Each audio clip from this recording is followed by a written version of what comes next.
माझा मुलगा आहे म्हणून प्रश्न नाही आहे, परंतु ह्या शहरातला कोणताच मुलगा आणि मुलगी सुरक्षित नाही। आम्ही वारंवार SP साहेबांना कल्पना दिल्या। काही दिवसापूर्वी 15 वर्षाच्या तरुण विद्यार्थ्याची इथं हत्या झाली होती, काही कारण नसताना। तो संध्याकाळी जेवणाचा डबा आणायला चालला, 2 मुलं वाढदिवस साजरा करत होते, गिफ्ट म्हणून त्या पोराला एकदम पोटात सुरी टाकून त्याची हत्या करण्यात आली। आता काही दिवसापूर्वी जवाहरनगर चौकाती एका जणावर चाकूचा हल्ला झाला, गुन्हा दाखल झाला। असे अनेक टोळे ह्या शहरामध्ये या शिवलाईन पोलीस स्टेशन अंतर्गत जवाहरनगर शिवलाईन एरियामध्ये अक्षरशः मुला मुलीला चाकू लावून खंड्या वसुल्या करतात। अशातलाच प्रकार आज माझ्या मुलासोबत झाला। माझा मुलगा दुकानमध्ये तिथं गेला, त्याला पहिले शिवीगाळ करायची आणि धमकावून नंतर खंडी मागायची आणि जर दिली नाही तर त्याला मारहाण करायचा प्रकार आज माझ्या मुलासोबत झाला।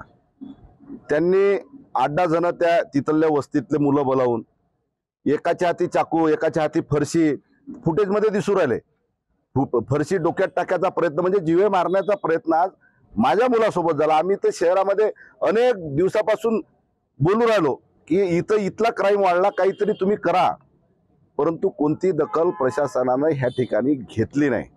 आज मला सांगा, आमच्या मुलासारखा संघ जर असा प्राणघातक हल्ला होते तर ग्रामीण भागातले 25-30 हजाराच्या वर विद्यार्थी या शहरात इथं राहतात। 10 हजाराच्या वर मोर्चा त्यावेळेस SP कार्यालयावर काढला होता, तरी सुद्धा ह्या शहरातला क्राईम वाढला नाही, क्राईम कमी झाला नाही। इथला क्राईम वाढला तुम्हाला सांगतो। अनेक खेड्यातल्या लोकांना दिन नाळ्यात चाकू लावल्या जाते हो, पैसे घेतले जातात, ते बिचारे बोलत नाहीत। त्यांना नंतर अशी टोळी एक निर्माण झाली इथं ब्लॅकमेल करणारी, त्यांना चाकू लावायचा, पैसे लावायचा आणि ते जर रिपोर्ट द्यायला आले की ते स्वतः इथे रिपोर्ट द्यायला येऊन बसायचं। मग पोलीस लोक त्यांना सांगतात नाही तुमच्यावर गुन्हा दाखवलेला, मग तुम्ही चालले जा।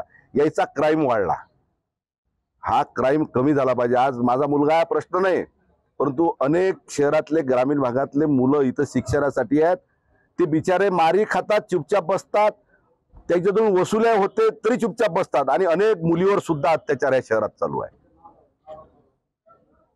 मागणी काय? नियमानुसार कोणती कारवाई करतात आता ते आम्ही पाहतो।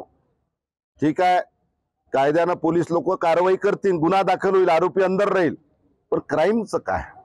याला आळा कधी बसा? याची पोलिसाची दहशत कधी निर्माण होईल? का याची दहशत नाही? का क्राईम वाढत चालला? का यायचा वचक नाही? हा क्राईम बंद झाला पाहिजे। कारवाई काय होते त्या क्रिमिनल लोकांवर, त्याच्यापेक्षा क्राईम बंद झाला पाहिजे।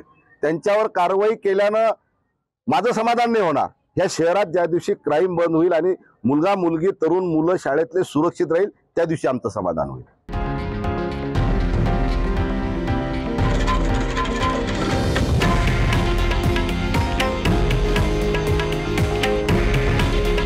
हे आहे देशातील नंबर 1 न्यूज नेटवर्क आणि आपण पाहत आहात TV9 मराठी। काळजी तुमची, हित महाराष्ट्राचं।